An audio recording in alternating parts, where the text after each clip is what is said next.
let us begin. It is 7 o'clock. Council committee meeting. Our first item on the agenda is the draft amended nuisance ordinance presented to us by Gary Meyer.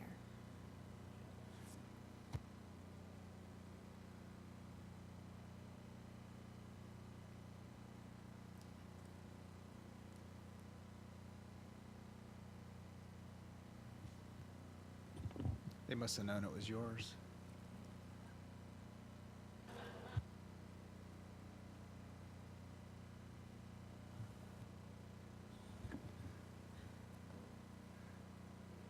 It's plugged in. Okay. All right.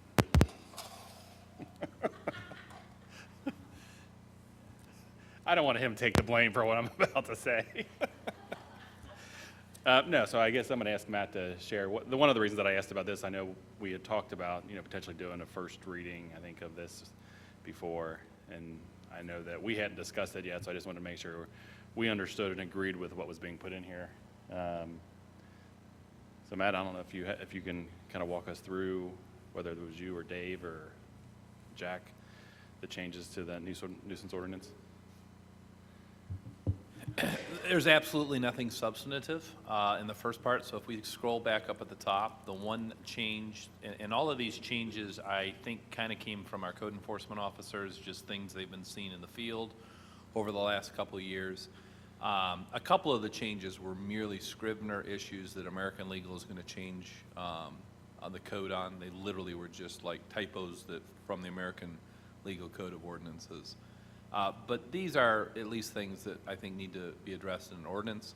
The first one is, if you could scroll down, Matt. Okay, so currently, and for those of us that recall, it seemed like we had lots of meetings debating the color of the trash cans and how we were going to deal with where they were put, how long they were going to be put out in the yard.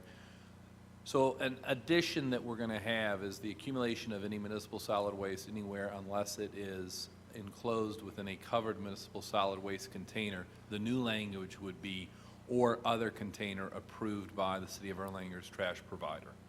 And the idea being there is that our ordinance really was not in jive with the contract that we have, and that had become an issue with the code enforcement officers.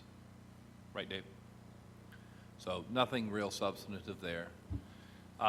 The second issue is a little bit more substantive. We found that there was no regulation of these temporary, what I would call storage units or dumpsters. So we will be adding a section defining what a temporary storage unit is and then requiring a permit process that you come to the city and get a permit, and that storage unit can be out there for no longer than 30 days. So this is one, I think, Dave and I were just talking, there's actually some language in Z21 specifically around this. Okay. That we were looking at just taking out because it didn't exist today, not realizing that we were going to try to put it in here as well. So, and go ahead, Dave. I just want to make sure that, we keep it in the right spot. If we think it to be consistent with other cities, if we want to keep that back in Z21, I don't think it would make sense to put it in here. And then in, 2 months later or 3 months later, come and strike it back out because we moved it somewhere else. I don't know that it buys us much in that interim period, but Dave, go ahead. Well, the only thing I wanted to add after our conversation back there was that many times, because a lot of the people in the older section of Erlanger don't have driveways, so people want to put these things on the street, a dumpster or something while they're remodeling their house. Then if that's the case, and if we make provision for them to allow that, then that would not get into the zoning regulations, because that's one would be then on public property. So if we keep it in, would this still be in nuisance, or would this be in some other part of the code? No, I've included this as a part of the nuisance code. So the permit process would still be part of the nuisance code? Okay. And I think, I'm guessing that probably makes a little more sense, gives us a little bit more control. It's different than what the rest of the county is going to be looking like. I think the idea is we want the code enforcement officers to deal with the enforcement of it. yes. Okay. So when there is an issue with that, that they can address that. Makes sense. Those are the only changes. All right. And then the only other thing that we have is there is a very slight modification to the vicious dog ordinance. I'll pull that one up.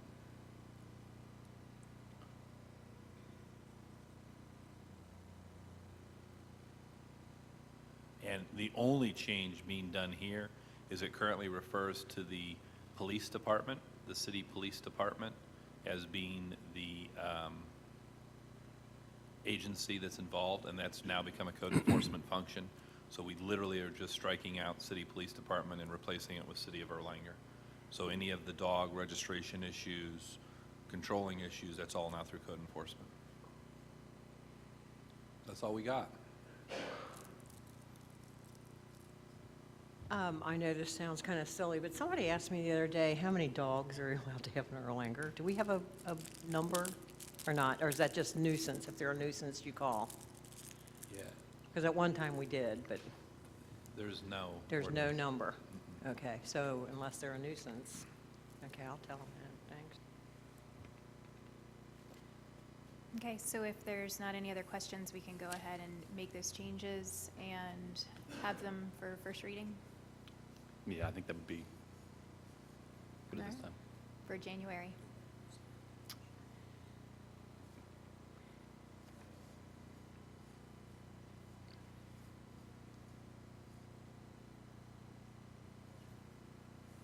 All right, so we'll move on to the second item on the agenda, job posting of department leaders. Gary Meyer. Yeah, so this is one I know we had, briefly discussed before. I just wanted to make sure that we got it back on the agenda to kind of talk through, what we wanted to do. I think this was really around, as we have, department heads with the last, and certain. I didn't touch it. Certain ones had been posted externally. So this was, do we want to just have an open discussion whether we want to actually make that, part of our ordinances that require it to at least go to posting. This is something that I certainly favor. I think, and the worst thing that happens is you have some, very clear objective criteria of, what you're looking for. 99.9% of the time, that internal candidate's probably going to rise to the top anyway. But it's not to say, that might be the best internal person, but it's, possible that the best person for the job could potentially be somebody external. And I know there's a lot of things that you don't get, the succession planning, that you're already kind of planning for those things. But I don't see where it actually hurts anything, to do that. So I'll kind of just open that up for discussion. Tom, I know that's something that you had mentioned before.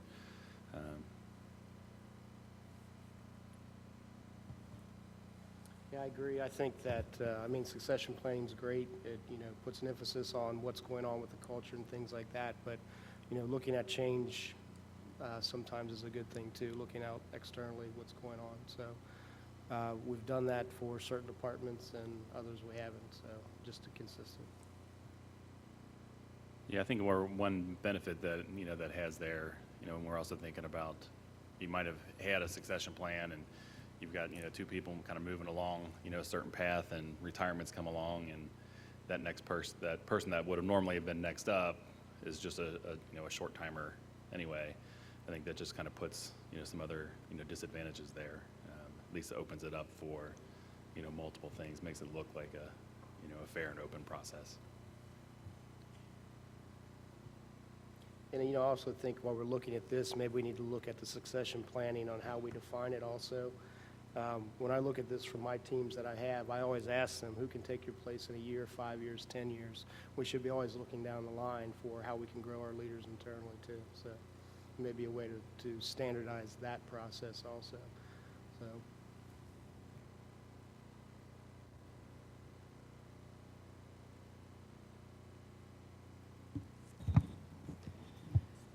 Yeah,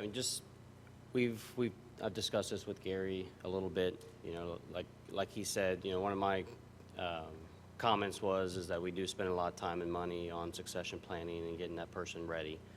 By no means does our current policy prohibit us from going outside.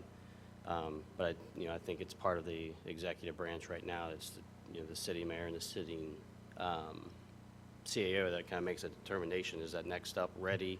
Is that who we're wanting, or do we need to go outside for various reasons? So it's not that right now the current situation is we don't, but it does, I guess, prevent that from being putting that person that we plan to be there and have trained into the position, and it drags out the process. Again, not that it always is going to be a problem, but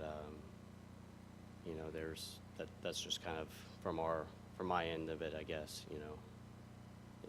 It's not sure if it's necessary to be added into a policy for the city. And are those positions always being posted internally as well, or are they just not necessarily going to posting at all? It depends on which one it is. I mean, if it's an appointed position, then it doesn't have to be. But again, I think that's historically has just been the determination on the situation within the actual department and who's the second in charge, and if they're ready for that position or not. And how much time do you think that would, doing an external posting would add to the overall process? And we talking Maybe a couple weeks, month and a half. I mean, but like I said, I'm not saying it's some extraordinary situation or anything that's over and above. But if you know the person, if the mayor and the city administrator know that that's the person that they want for that position, you're going through a process just for show, and that's what I want to prevent. I don't want to do a process just for show. No, yeah, I mean, Because you even commented on that, at least it looks good. I don't want to do it just for show, because what you're doing is you're having external applicants applying with the intent that they might get it. They're taking a chance within their own organization, because if you apply to another agency from yours, your loyalty at that organization is questionable now, when that city has no intention of hiring outside anyway, which is why I like the policy we have now, just so you're not putting people in those awkward situations that we are forced to go outside, even though we have no intention of hiring outside.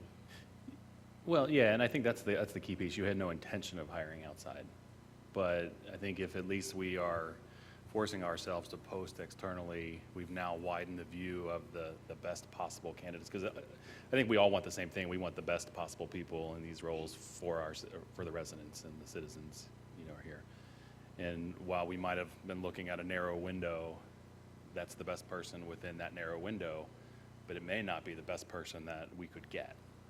And that's all I'm saying. And I know that there's, I've certainly, dealt with these type of situations, when I've been hiring in the past, and, they get tricky, and there's, obviously a lot of communication that goes along with it, but I would hate to, lose out on the perfect person, and, okay, this is who we planned, and we're just going to force them into the situation. So it's almost, that other side of that coin, going through it for show versus, hey, there might be someone better out there that was in there.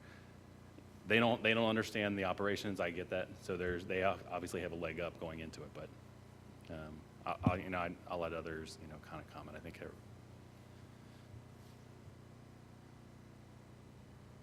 Yeah, I mean, I think I had the same thought as Gary on that. I think the key in what you'd said, Matt, is that, if you and the mayor have someone internally that you want for the position, you may not know. There may be still someone better outside. So, I mean, I certainly don't think it hurts. And like Gary said, if the internal person is truly the best person, they rise back up to the top anyhow. That's my comment.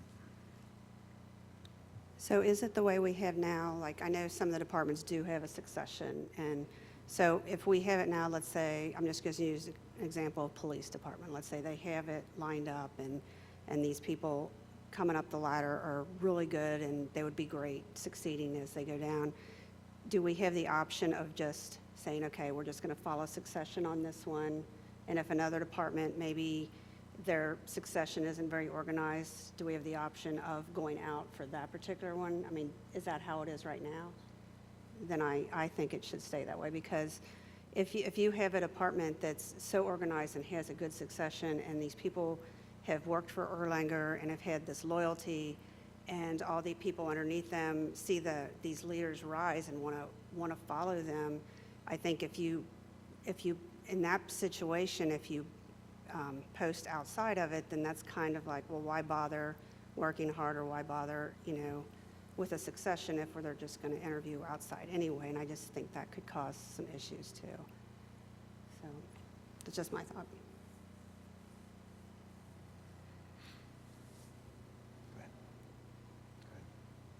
Thank you. I completely and totally agree with what Corine just said.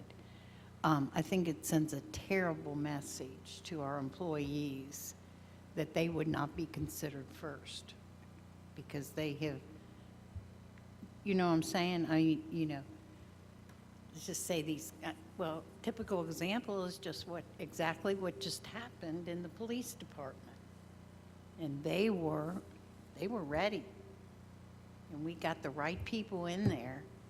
And I think it would have sent a terrible message to Mike and to Kyle if we had gone outside. I just think it sends a terrible message.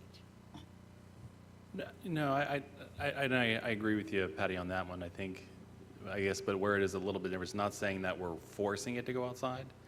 We're just saying that we're taking the decision out of Matt and Jessica's hands and saying, you're at least going to post it outside. And then, because you're right, you want to go internal first whenever you can. That's just the right thing to do.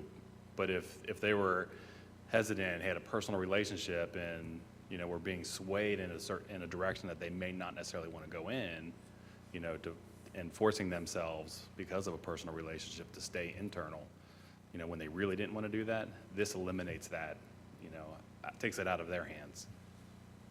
Well, Yeah. it is that way now.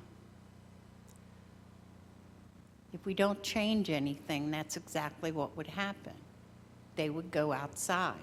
Yeah, I know, but I guess what I was saying that, if Matt felt, pressure, internally because he had a personal relationship with one of those other people, he may feel pressure to kind of push them into that. I'm not saying that you would. No, Yeah, no, no. and I've heard No. that, I've heard that too, but I don't need a policy to have me No, make I hard underst- decisions. I mean, that's understand part you. of- Yeah, that's- It's not fun going outside. I mean, I've had to do it since I've been here, No, and it's yeah, not a I agree. fun situation, but that's part of my job. I mean, that's why you have me here, is to make those difficult Yeah, decisions. and I'm also thinking about when you've moved on and there's somebody else in that seat that isn't necessarily as strong as a character as you are,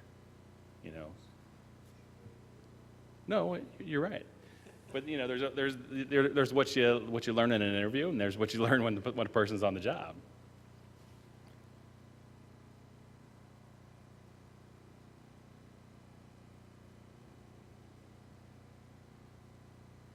So let me just try to make sure I understand. The current policy is that we post it internally for 2 weeks, and then we have the option to go out? Is that the way it is right now? I think he's saying it's not even required to post internally right now. It is not required? That's what I'm hearing. There are for some, I don't know if it's all positions, but there is language in the policy about that, yeah. But I don't know if that is for appointed positions or not. I think there might be a distinction.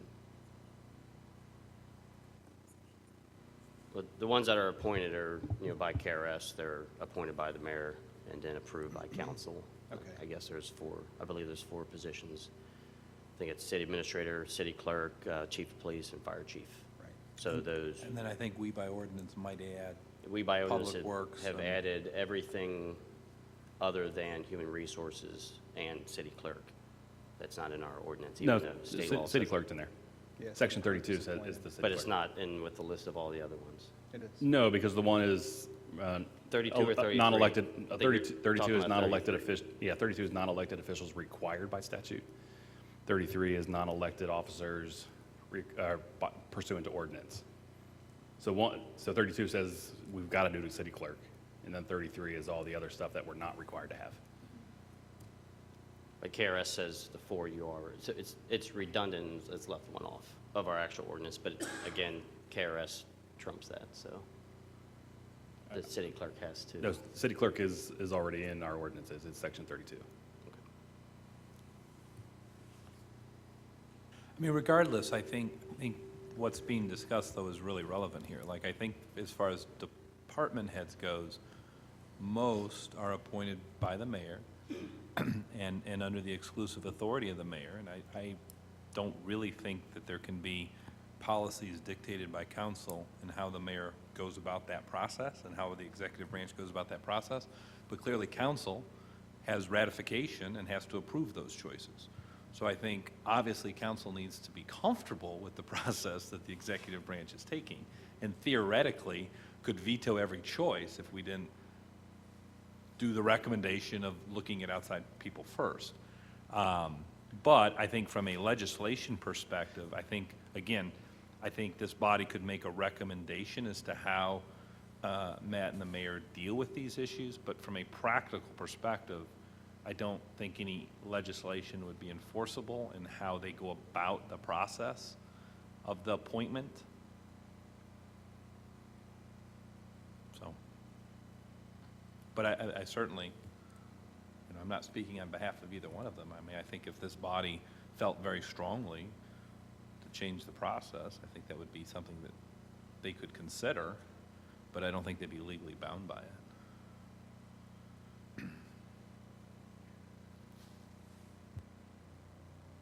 No, I mean, I guess with those comments, I mean, it sounds like there's not much really for us to do. I don't think for the statutory positions. I think the statutes are pretty clear in the power that the mayor has and the power that council has on those statutory positions. I think council certainly would have a role in the non-statutory positions. One of the reasons I like the option of just following the succession or whatever, or hiring out, in the example of the police department, if we did the hiring out, Kyle couldn't have interviewed because he's in the FBI training. And Kyle has worked his way up and is the perfect person for the position, yet he wouldn't have been able to interview for it. So, I like where it's just case by case. I just agree with you. Case by case. I'm in no way suggesting that we create a process that would prevent Kyle from interviewing. I think if we were putting something out there like that, it's posting it out there. It sounds as if a greater majority of people are not in favor of that, and you think there may be some. Where I guess with the ordinance ones, there might be a little bit more leeway in that, but,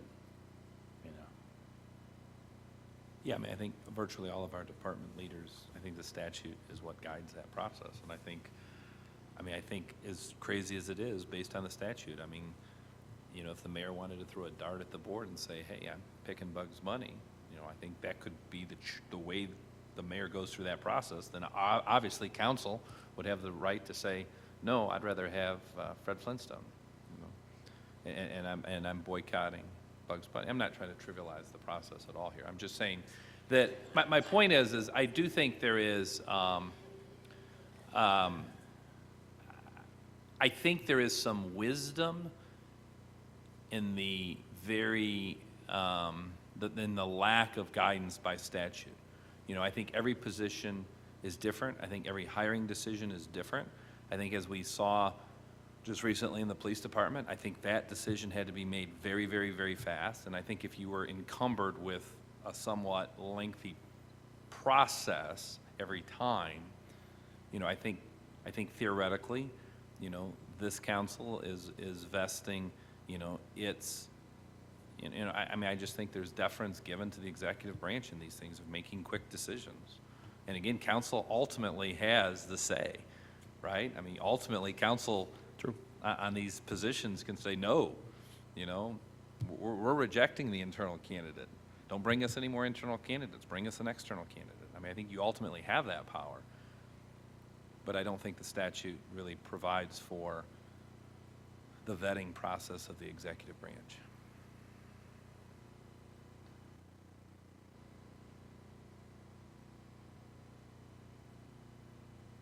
Any other comments on that topic? All right. Move on to discussion topic number 3, OKI appointment, Gary Meyer. Thank you, Ms. Fette, or Mayor Fette. You know, I know that we started having some discussion, you know, about this the last time, and I know we've had, you know, obviously a vote that where the appointment was turned down. I wanted to make sure that rather than, you know, arguing about something we couldn't do anything about that night, we can at least have, you know, an open discussion here about it. So I just wanted to, you know, kind of give my comments about it. When I, you know, look at, you know, these appointments, there's really only a couple things that I look at. I don't necessarily, you know, pay attention to, you know, what was done or how it was done or anything like that. I guess the two things that I look at in any of these appointments are, you know, is the person that's being recommended for approval, are they qualified to do the role?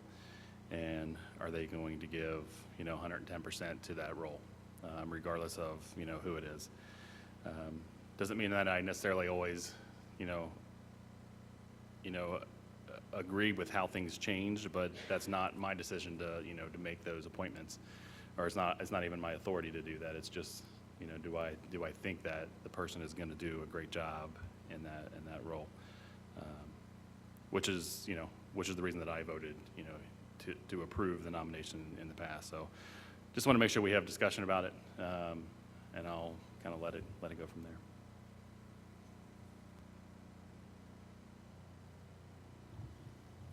Okay. I've had a problem with this since the very beginning because I don't think it was handled professionally.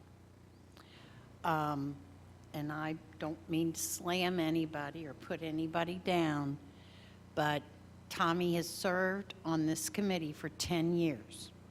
He has built an allegiance with these people. And to take him off of that without even the courtesy of a phone call, to find out via an email that this is what was planning to be done.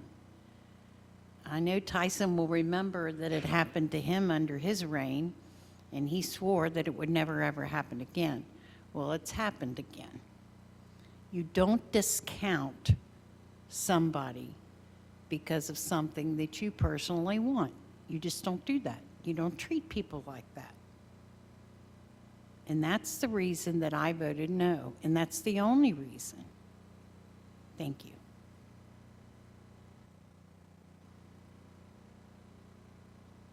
Yeah, I'm sorry, my gizmo wouldn't go on before, but I kind of feel kind of the same way. My question that I was going to ask that night, and then we decided we were going to not discuss, was when it was presented the way it was, it almost sounded like Mr. Cahill wasn't doing his job to me. That's my opinion. When I heard you say that you were so enthused about it, I agree, you really are. You know, you have a lot of passion for this city. I have to give that to you. But then my question was going to be, did Tommy do something wrong? I mean, I was confused because I was under the impression, too, that he had not been consulted before the decision was made. Like, you know, Mr. Cahill, would you mind if I take this over because I really, really, really want to do this? You know what I'm saying? So I have no objection to you serving because I know you would do a good job. And I think Mr. Cahill has done a wonderful job. But my question is the communication that went on there. That's what I was confused about. Was there any communication at all, or was it just a random, you know what I'm saying? I'm not trying to slam anybody because I admire and respect both of you. And I don't want to put anybody down. I just wanted to know for my own. Because to me, if I was sitting out in the audience, I would have thought Mr. Cahill wasn't going to the meetings and wasn't doing his job. is what I was concerned about. And I don't want him to be slammed for something that he's dedicated 10 years for. You know what I'm saying? I mean, that's just, and that's why I voted no, because I was confused about what was going on, and I thought, well, you know, I can't believe he wasn't doing his job.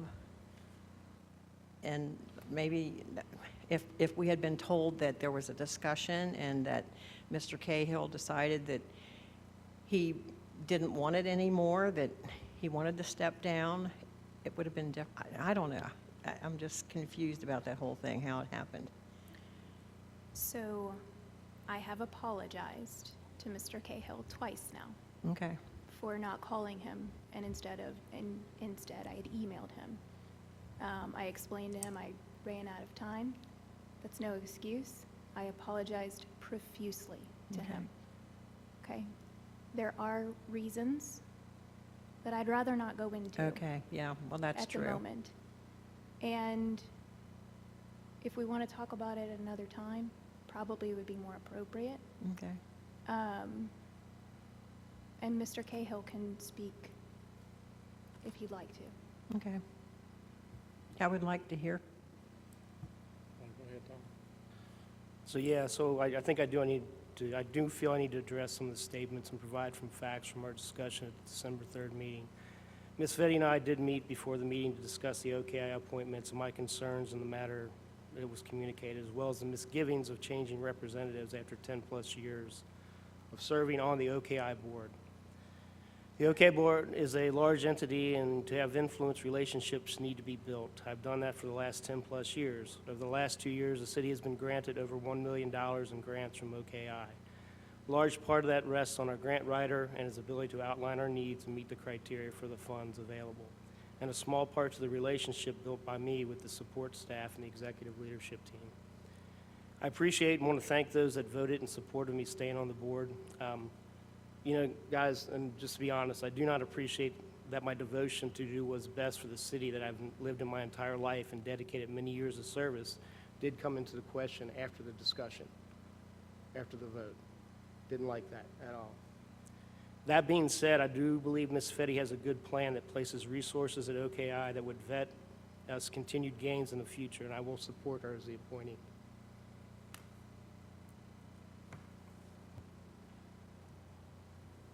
Yeah, my biggest concern was that, you know, Tom's been on this committee for 10 years. I mean, I'm sure anybody can go to that meeting and back him up. I mean, why didn't anybody do this prior to this? I mean, you know, it's an open meeting. I mean, anybody could have been there to basically support him. And instead, you just basically pull the carpet up from under him.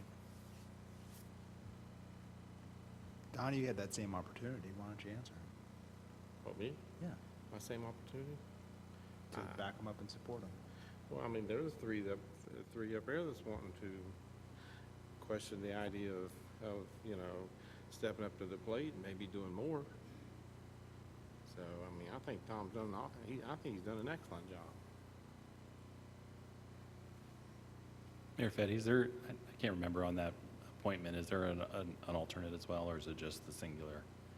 Just singular, okay.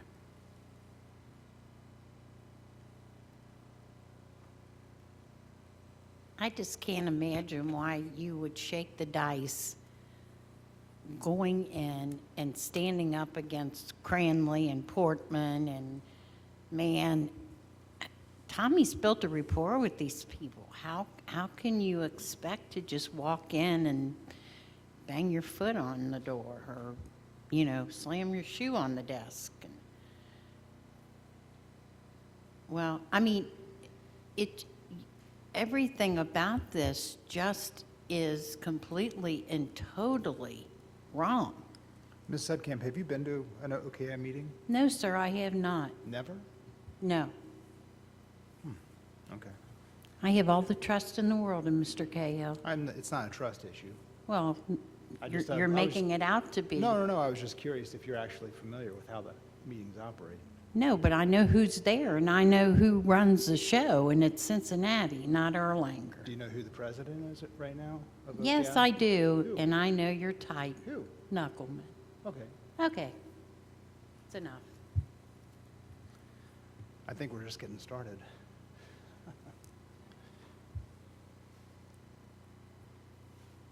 No, I'm sorry, go ahead.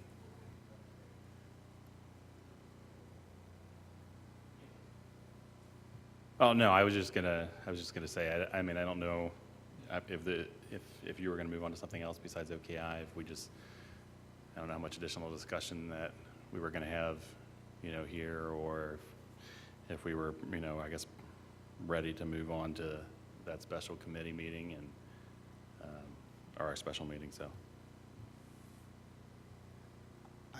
I think I think I'm not quite comfortable moving on. I mean, I'd like to understand how people are going to vote, and I would like to take plenty of time to discuss it. Well, So I can I guess understand. I'll ask this question then again real quick before we discuss anything else. Mayor Fette, were you planning on, I mean, the way that the municipal order that we have on here, I know we haven't seen the draft of this one, but was that, and the intention is to nominate yourself as the appointee again? Okay. I just wanted to make sure we did that, because if that wasn't the intention, then, there's not a whole lot of value in That's a good point. belaboring a point that's not there, so. Yeah. I think I'd like to make sure I understand, if people are not going to vote in favor of Mayor Fette, I'd like to make sure people articulate why. I mean, and I know that I've heard it already said that it's, kind of a slam in the face to Tom or Mr. Cahill. And I think part of the issue is that's kind of been our way of looking at appointments for a long time here in Erlanger. We look at it as someone gets appointed to a role, and they serve that role until they mess up, disappoint us, decide they don't want to do it, or die. And that isn't necessarily, I mean, there's nothing wrong with that necessarily, but it's not the most healthy way of looking at an appointment. These are, the appointments have a term. And my own personal feeling is that it is good to get new blood into these appointments on a regular basis. And I'm not gonna. I still have the floor. Just let me talk this through. So it's the mindset that we have. I think that is part of the issue. I wouldn't say that Mr. Cahill did anything wrong necessarily.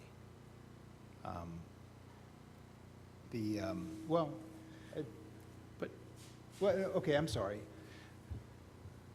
I didn't I'm necessarily hesitant want to to get bring this into up. to I talk didn't too much about necessarily Mr. want to bring Cahill this up. though, right? Because the matter that we have at hand is we're going to have an appointment for Mrs. Fette. Now we have two options, right? We can continue to debate whether we think Mrs. Fette is qualified to serve in that role, and when we get done with that debate, we can get to the point where we decide to vote yes or no. And I don't think it behooves us to continue to talk about who isn't there, who is there right now. What we have to vote on and what we have to debate and discuss is the appointment that's going to be ahead of us. So I mean, I would at least like to keep us, geared towards that conversation. I certainly appreciate Ms. Fette not wanting to talk about it, and I can certainly understand why Mr. Cahill wouldn't want to talk about it either. But there has been an attendance issue. Over the last 8 meetings, there's been 1.5 of them that have been attended. And Okay, now you're wrong. I have the attendance logs. I've been either excused or I've attended. that's not what I saw. The meetings that are attended are the board meetings, not the executive meetings. I don't have it here in front of me, but I'm not going off of, I'm not making that up. I'm going off of what was. Okay. But again, I mean, we're not here to debate Tom Cahill right now. I mean, I think that's inappropriate for us to do right now. That's not what we're.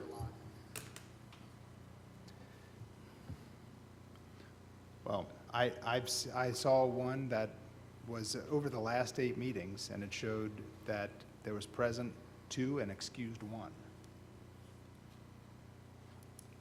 And that is, that's a big part of, being at the meetings is an important part for OKI.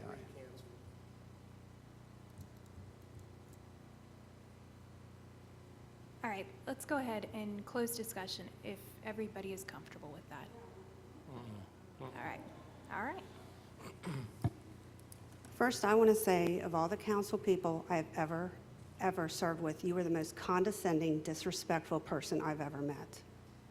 No. He gets to go up there and insult somebody and lie about somebody. I'm not letting that drop, okay? So, I'm not getting into this. What I wanted to say was the main problem we had, which we had with you, and it didn't change, was when these appointments were made, people need to talk about it first instead of blindsiding us the night before a meeting. People need to be notified by phone calls. I understand Jessica wants to be on it. I didn't like how it was handled. I'm going to vote in favor of it. Thanks. But I wanted to discuss why every year this is happening. There's no reason it can't be brought up in committee on this is who we want to replace this person. I've discussed this with him on the phone. That's just a respectful thing. Tom has served wonderful years. He's done a lot for us. I do want to clarify also that it was mentioned at the last meeting that Houston Road was not on there. It was on there, and it was removed by Bevan a couple years ago. That was on there. It was on, off, on, off. It has been on there in the past. So that was my big issue, is talk to the person on the phone and discuss it before it comes out on an agenda and we see it the morning of or the night before a meeting. The other thing I want to discuss is something along the lines, when you serve on a committee, when I used to be on Municipal Government League or on council, you have this period where you don't know what you're doing, you don't know anybody, you just kind of sit back and learn. And really, it takes a year. So my personal opinion has always been, if a council person serves 2 years on council, and if they get appointed to OKI or they get appointed to PDS or whatever, they should be allowed to serve 2 years. Because that first year, they're just learning, and they're just starting to build people up. And then the next year, they can start contributing more. And then after 2 years, if they want to change out, that's fine. I understand that. So that's one of my thoughts. My other question, and this is my last one, is with PDS. Rebecca didn't even get to serve a full year, and I want to know why she was replaced.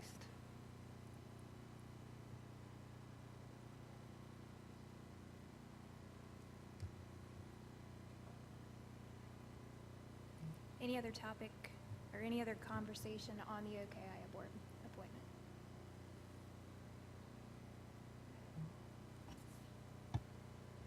Jessica, I think you're doing as well as you can. I think you're still in a learning curve. And I think if you put too much on your plate, you can't do it justice. I'm trying to be positive with this, and I think you should have left Tom Cahill alone where he was at. Maybe you could buddy up, learn a little bit more, and take over at a later time. But I think a lot of things went wrong with this. And I can tell by the expression on your face, you're not happy with the whole situation. But, there's only one person that was perfect, and they crucified him, so.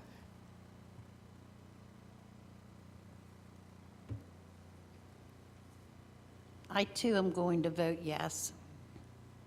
And I wish you all the best of luck, but I hope you learn a lot from this. You don't scream out loud in a council chambers, "This is my city." It's not your city. Yeah. But that's what you said. And that's very hurtful for the people that have dedicated more years than what you've lived. I wish you the best. I really and truly want nothing but the best for you. But you can't be strong-arming people. That's all I have to say. Patty, you took my words out of context. I said I wanted to advocate for my city. It is my city. It's your city, and it's Vicky's city, and it's Renee's city, it's everybody's city. So by nitpicking the words that I am saying, does that really benefit anybody? Honestly. Patty, there is... I was not furious. I am passionate.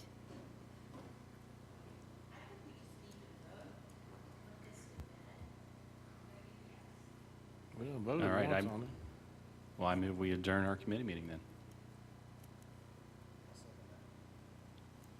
All in favor? All right.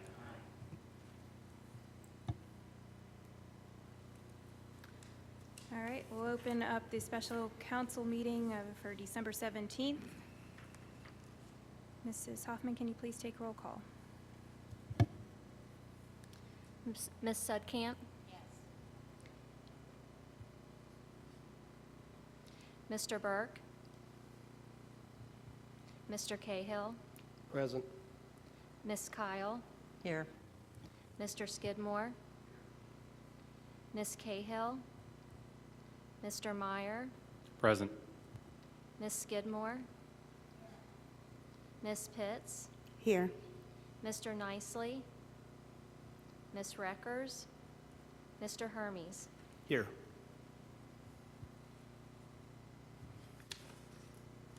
All right, the only topic for this special meeting is the municipal order. This is a municipal order of the City Council of the City of Erlanger in Kenton County, Kentucky, approving the appointment of Mayor Jessica Fette as the representative of the city to the Ohio, Kentucky, Indiana OKI Regional Council of Governments effective January 1, 2020.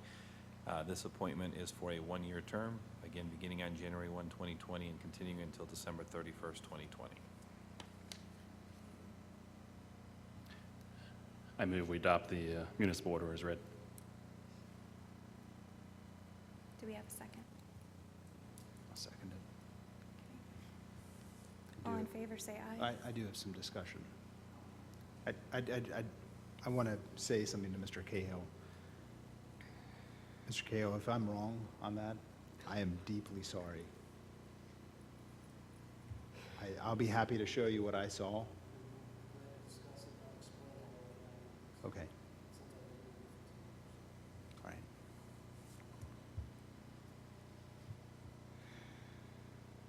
Any other discussion? Mrs. Kyle? I just want to personally thank Mr. Cahill for the years of service that he's done for OKI, and I really deeply respect you for taking the high road in declining in this. So thank you, Mr. Cahill. Amen.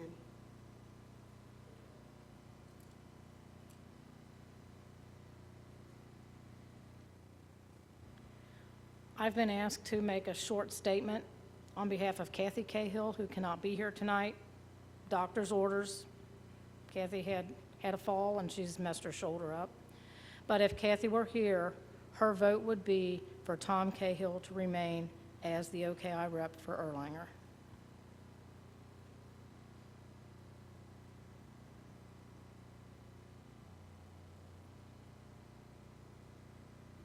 Okay, we'll end discussion there. All in favor, say aye. Aye. Opposed? Motion carried. All in favor of adjournment, or need a motion for adjournment?